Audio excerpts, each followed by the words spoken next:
Do you have plans to go to the US? No. In the UK? No, UK I can imagine, but before I go to UK, I think I go back home. Sanitize.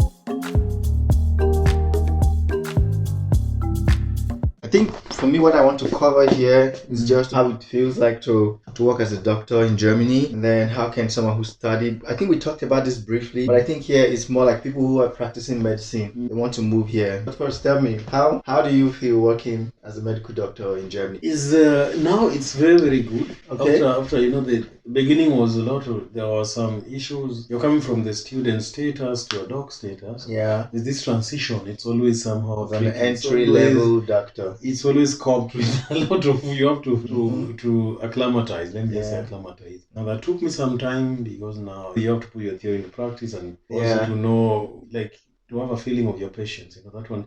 When you're studying, you don't get it. How serious the lung infection? What is an emergency? Where should I run fast? Because sometimes you have 4 emergencies. Having a feeling that this bleak, that if a doctor sees somebody coming and say, oh, is sick or not sick, it takes time. Getting more practical. Like, it was not all the whole theory. Not only the theory here. And it took some time, but now I'm enjoying my job. I'm in a very good hospital, a very small hospital. Okay. We have a very good relationship with my bosses, with my colleagues. We meet regularly once a month. Okay. We talk about internal affairs and also your private affairs. If you have some issues on there, people listen to you.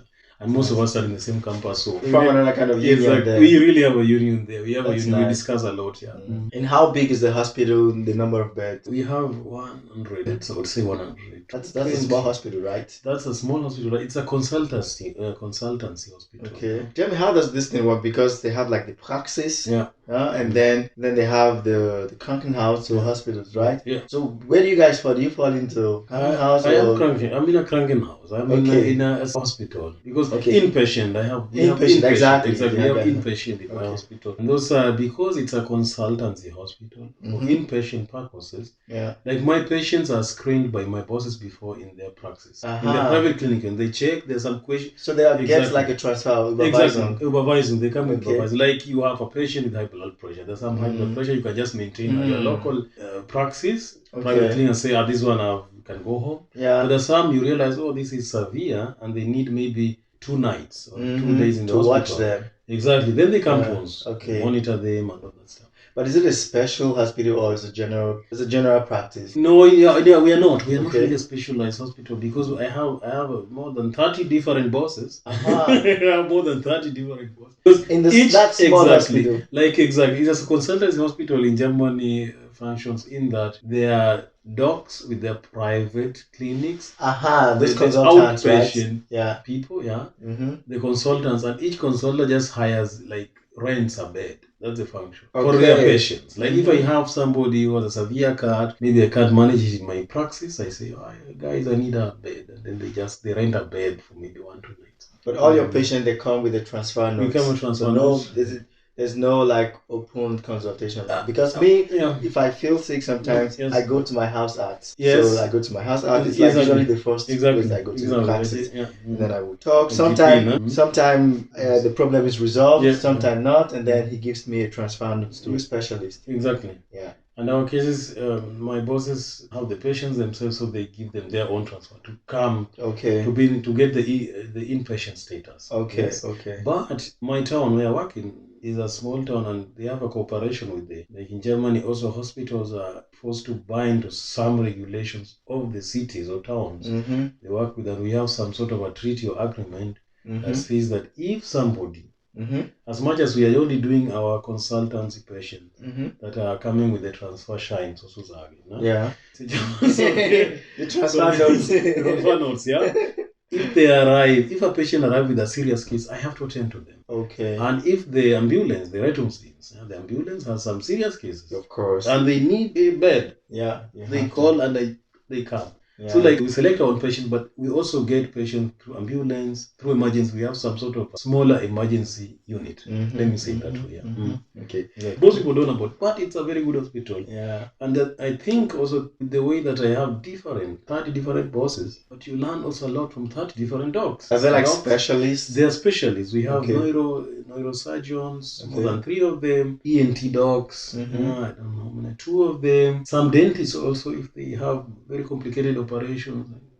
Dentists, dental extractions, they send them to us. Okay. Internal medicine, we have 2 of them. Main bosses that I talk much to are my internal medical boss and my we also do palliative care. Okay. Exactly. And that is also another sector which is very big, cancer patients in end stage and all. Okay. Like I'm focusing more on general medicine or and maybe internal. And it's good to see a lot as a general doctor. You know, like you need a doc who has seen a lot. The specialists are really good in what they do. Of course. No, but they focus on their thing. Just that. But I have an overview of my patient. Like I understand the neurosurgical operations because I also go to the theater and assist.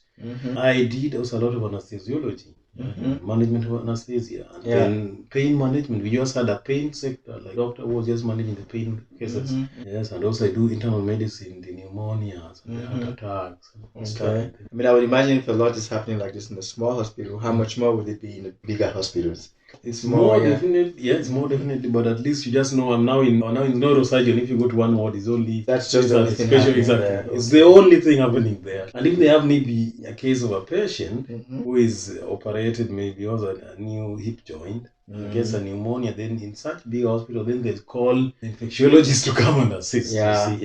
But in my place, I just start with everything. Like what's a typical day for you like at work? Just when do you start? How does it work? Just a typical day for you at work. Okay, we have where I work. We have as at now it's ending this year, December 21. We are changing the system again. Okay. I used to have the morning shift, afternoon shift, and night shift. But now we'll go to the daytime shift and then night shift. And now you're going. Now we are going to 2. We are going to 2. That's right. Okay. My morning shift, I arrive at 6:45. Get we converse and I'm told what happened the night. Yeah. The stuff, which patients are stable or not stable. And then I start doing my rounds. Okay. My rounds with my boss. I check my patients. Yeah. Who was some problems. And then after that I go and sit down and start focusing maybe on medical reports. Okay. Or look at who is coming today, like new cases. And then definitely also I think through my palliative care unit, what we have, I also try to give the relatives also some talks. Okay. And how many hours typically in a day?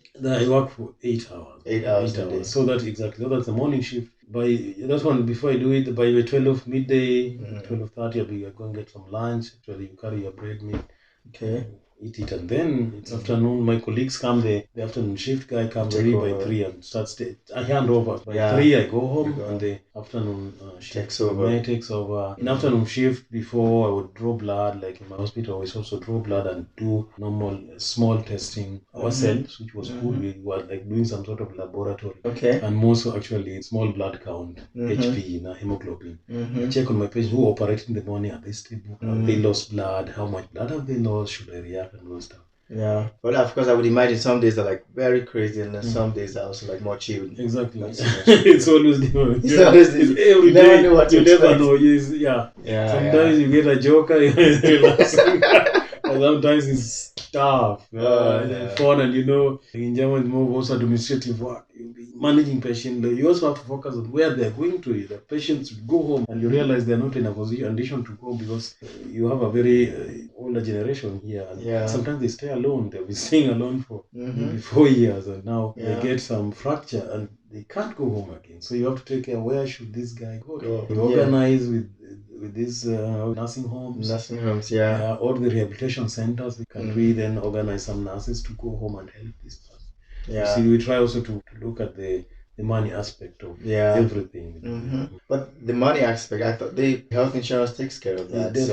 Definitely. But the thing that the German mentality is that as much as the health insurance is taking care of it, that is now. We don't know what is going to be in 3 years. So, like the old generation will tell you, as much as the thing will be taken care of, but is it necessary? To pay for that? Is it necessary? If we can get a nurse who maybe can go only for 1 week and the person is then stable to stay alone. Yeah, because bringing the person there to the next hospital more expensive. So the question is, if we can get a nurse who can go there and work there for this guy in the house for 1 week, and then he's stable and goes, and he's maybe costing 2,000 euros. And if we send him for three weeks in rehabilitation center, each day is costing 300 euros, you know? Yeah. And you also have to think, because the system is functioning because they have always been saving. Yeah, that's true. But which shift do you prefer, early or the late shift? Well, I like late shift. But I don't know how, but why? I like to sleep at night. The afternoon shift, I mean. Okay. Like in winter time, I just enjoy sleeping longer. That's why I like the afternoon shift. Okay.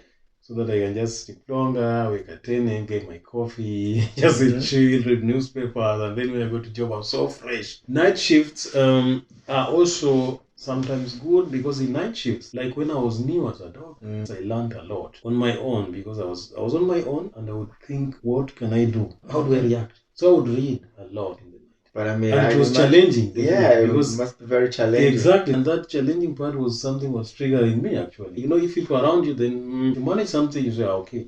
But you know, night you have maybe 3 nurses, and bam, something happened. And you are the only guy. And sometimes it doesn't. It's not even a medical aspect. So one day we had fire in the hospital. I was called by the fire brigade. What's happening? I thought that's not even my responsibility, but because I'm the leading doctor in the night, that's my responsibility. Yeah. In the night, reading, researching at night was really enjoyable. Yeah. So you're recommending that someone who's just starting new should take the night shift gladly. After some time, that's the thing. No, first, that's the worst. Like in night is the toughest part. You enjoy the nest of having people. Of course, just to. But the more you stabilize, you do some night shifts. You can't do night shift when you become 50. It will be very difficult to do night shifts. Yeah. So the younger you are, enjoy your night shifts. Yeah. And actually pay more at night. At night you get 25-35% on top. Oh, okay. Yes, which is a good money. It's good. Yeah. Okay. Tell me, for someone who already practiced medicine in another country, let's take Africa for example. Practice already and they want to come here. Is it still that process of going through the hospital? Like you've been let's say someone who's a consultant, especially well experienced, not like someone from the beginning. How easy is it to transition from there to Germany? I think people who are in consultants, it's a different thing, I think. The thing is like there are these regional medical boards. Like, depending on which state you work with, the state medical board, and the state medical board can then maybe advise on 1, 2, 3 things. They can check on your CV. But you have to take this state examination. Yeah, at some point, yes. Even with your experience and stuff. Sometimes, yes. But I think that's also what we experience. People who study in Germany. Even if I go to US now, I also go through the exams. Oh yeah. Yeah, you have to go to Americans are tough in that. Even though you've practiced here for like 5 years. I can start working, but there's a moment I have to do the exam. Yeah, you need a license. Yeah. And to get it is a condition. Do you have plans to go to the US? No. In the UK? No, UK I can imagine. But before I go to UK, I think I'll go back home. Okay, the advantage of the German medical system. I mean, we have a very good insurance system. Yeah, that. As much as we're talking about economical things and factors, I don't have to stress myself about. I don't know which money and all that stuff. Yeah. I do my work freely. Unless I go to the private field, I start owning a clinic, then it's another situation. Check. But is this something that you're thinking about to have in the future, your own private clinic? I think I'll have it won't be my own, but I better get 2-3 friends and make a clinic. Okay. So that the risk, we divide the risk. I think I'm not that risk-friendly guy.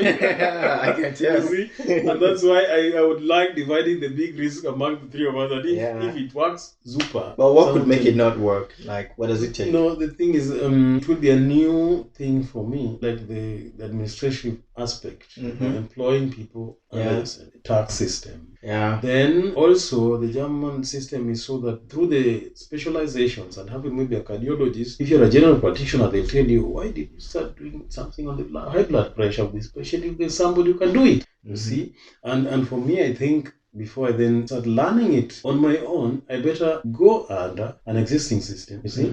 That is better, I think. Because we have foreign doctors, but we are not many. There are some challenges that you have to know. Yeah, cool, Victor.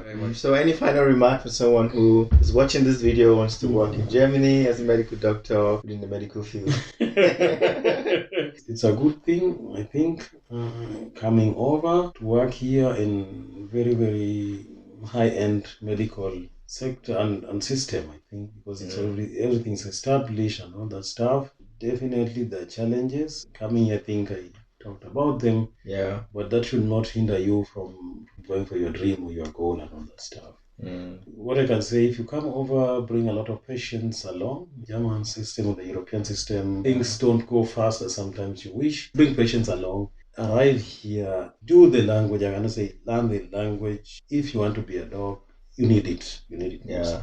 Just for you to understand your patients. So guys, in summary, anything is possible abroad, in Germany precisely. Just try to understand the system. Don't be in a hurry. Things might not go as fast as you expect, but if you would take the time to understand, then it will actually go really smooth. Thank you very much, Victor, for doing this. Sanitize.